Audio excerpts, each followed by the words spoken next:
बिस्मिल्लाहिर्रहमानिर्रहीम। अर्तुगरुल गाजी कौन था? अर्तुगरुल गाजी 1 जनवरी 1198 ईस्वी में पैदा हुए। आप बचपन ही से निहायत होशियार जंगजू थे।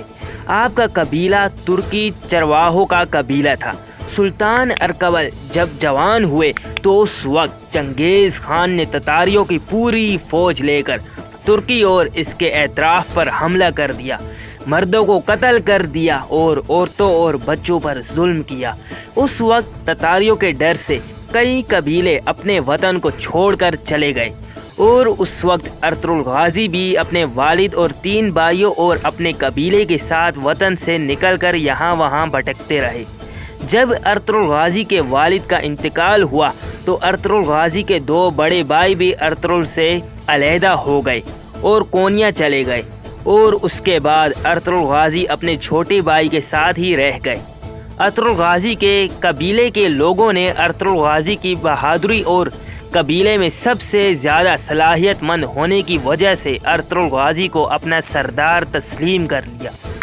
सरदार बनने के बाद अर्तुगरुल गाजी ने फैसला किया कि चरगाहों की ज़िंदगी जीने से बेहतर है कि हम सुल्तान अलाउद्दीन की सल्जूकी हुकूमत में जाकर सुल्तान अलाउद्दीन के लश्कर में शामिल हो जाएं। उस वक्त सुल्तान अलाउद्दीन भी एक तुर्की थे और उन्होंने सल्जूकी हुकूमत कायम की थी। अर्तुगरुल गाजी की इस बात पर कबीले के तमाम लोग आपसे मुत्तफिक हो गए। अर्तुगरुल गाजी ने सुल्तान अलाउद्दीन की हुकूमत सल्जूकी राह ली। ये कुल 44 लोग थे। जब कुनिया के करीब पहुँचे तो उन्होंने देखा कि एक मुसलमान फ़ौज रोम के ईसाइयों से जंग में उलझी हुई है और मुसलमान हिम्मत हार चुके हैं और रूमी उन पर हावी हो रहे हैं।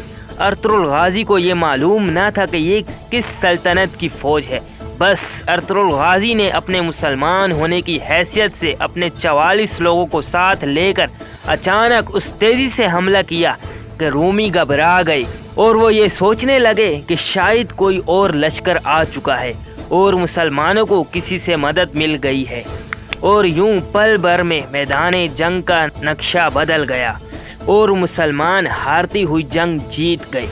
उस जंग के बाद अर्तुगरुल गाजी को पता चला कि ये किसी और सल्तनत की नहीं बल्कि सुल्तान अलाउद्दीन की ही फ़ौज है। सुल्तान अलाउद्दीन इतने खुश हुए कि उन्होंने अर्तुगरुल गाजी को अपनी सल्जूकी हुकूमत का सिपाह सालार बना दिया। बाद अज़ा ये एक के बाद एक जंग करते रहे।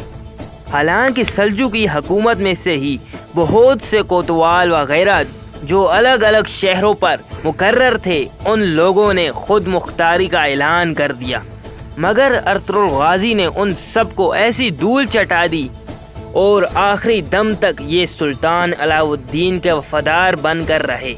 सुल्तान अलाउद्दीन की वफ़ात के बाद अब अर्तुगरुल गाजी ही एक ऐसे इंसान थे जो सल्जूकी हुकूमत में सबसे ज़्यादा रौब और तपतपा रखते थे, मगर इसके बावजूद भी उन्होंने खुद मुख्तारी नहीं की।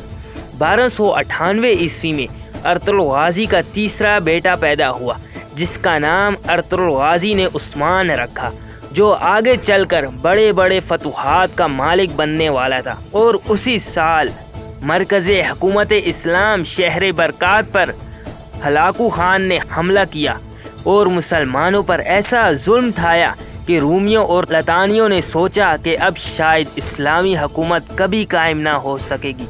1 सितंबर सन 1281 में अर्तुगरुल गाजी वफ़ात पा गए और उसी साल उनके सबसे छोटे मगर सबसे ज़्यादा बहादुर और होशियार बेटे उस्मान को अर्तुगरुल गाजी का जानिशीन बना दिया गया और उस्मान ने ठीक 11 साल बाद खुद मुख्तारी का ऐलान कर दिया और एक नई हुकूमत कायम की और उसे अपने नाम से मंसूब करके सल्तनत उस्मानिया करार दिया। उस्मान गाजी चंद ही सालों में रूमियों और लतानियों की कमर तोड़ डाली और एक के बाद एक उस्मान गाजी और उसके बाद आने वाले सुल्तानों ने दुनियाई इस्लाम की 3 बड़े आज़मों पर फैली हुई और सबसे तवील वक्त तक चलने वाली हुकूमत को वजूद में लाया।